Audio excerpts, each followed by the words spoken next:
Bonjour à tous, j'espère que vous allez bien. Bienvenue dans ce nouvel épisode de Day Trading Roadmap. Les plans du jour aujourd'hui, mes plans sur les indices comme d'habitude du côté du DAX. On est toujours dans la même situation. Alors hier, on était en Martin Luther King Day, donc c'était férié aux États-Unis.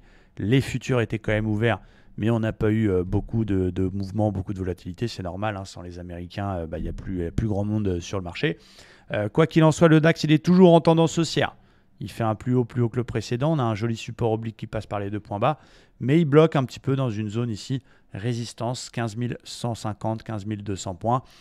C'est aussi le blocage des indices américains qui fait que voilà, l'effet inflation aux États-Unis est sûrement un petit peu passé. On a le début de la saison des résultats. Les bancaires avec notamment Morgan Stanley cet après-midi. Donc le marché marque une pause. Il n'y a pas de grand signal de retournement pour l'instant, en tout cas à constater. Il ne faut pas avoir un esprit toujours contrarien.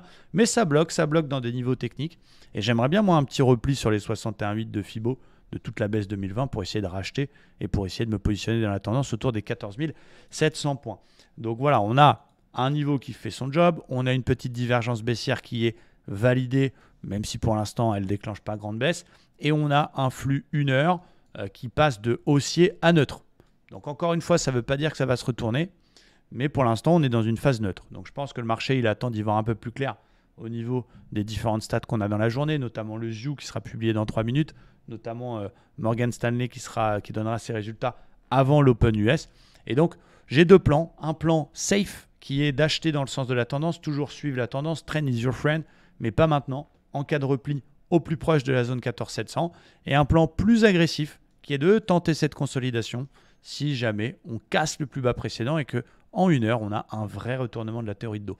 Tant qu'on est dans ce range, c'est trop tôt de tenter une vente, c'est un peu trop osé. Et acheter, ce n'est pas forcément non plus le bon timing parce qu'on est dans une grosse zone. Si à l'inverse, plan numéro 3, on repasse par le haut et on casse les plus hauts, ça veut dire que la tendance reprend son cours. Et donc au-dessus de 15 250, on pourra continuer à faire des achats en visant, pourquoi pas, un retour sur les plus hauts. Du coup, du côté du Dow Jones, c'est un peu la même chose. On a la belle cassure de résistance pullbackée qui nous a donné la baisse ces dernières semaines. On arrive dans un niveau qui est le plus haut précédent, autour des 34 300. Pour l'instant, la tendance reste haussière, mais comme sur le DAX, on a une petite divergence 4 heures qui est validée et on a un 1 heure qui marque une petite pause en phase neutre. Donc ce que je vous propose de surveiller, c'est le 61,8 de Fibo de toute la dernière vague de baisse en partant du plus haut ici jusqu'au plus bas là. Et donc éventuellement tenter un dernier achat sur ce niveau-là parce que ça reste une dynamique haussière et autour du niveau actuel, en cas de joli signal, pourquoi pas tenter un achat dans le sens de la tendance tant que cette moyenne mobile 50 elle tient. Et si on a vraiment quelque chose de bien, donc cassure d'opère par le haut, divergence haussière après un petit début de conso, début de séance, etc.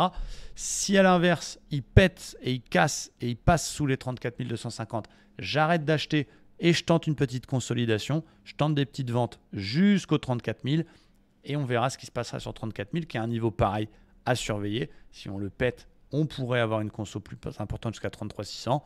Mais bon, on n'en est pas là. Chaque chose en son temps. Donc on va dire, tant qu'il est au-dessus des 61,8, je peux encore acheter des signaux particuliers type OPR, bulle, etc. Si finalement, il ne va pas là, mais il continue à monter et qu'il repasse au-dessus du plus haut, la tendance reprend son cours. Et pareil, on fera des achats sur des setups précis jusqu'aux 35 000. Donc, n'allez pas trop vite en besogne à essayer de shorter ça. Ça marque une pause, c'est dans des niveaux clés, mais il n'y a pas encore le biscuit qui nous donne envie de vendre. Attention à ne pas toujours avoir un esprit contrarien. Du côté du Nasdaq, c'est un peu la même chose, c'est-à-dire qu'il a fait un joli rebond.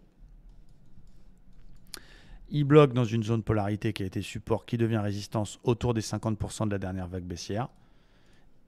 Pour l'instant, il est en flux qui est encore haussier, bloqué dans une phase de conso. S'il pète le plus bas précédent, je vends, je vais chercher 11 400.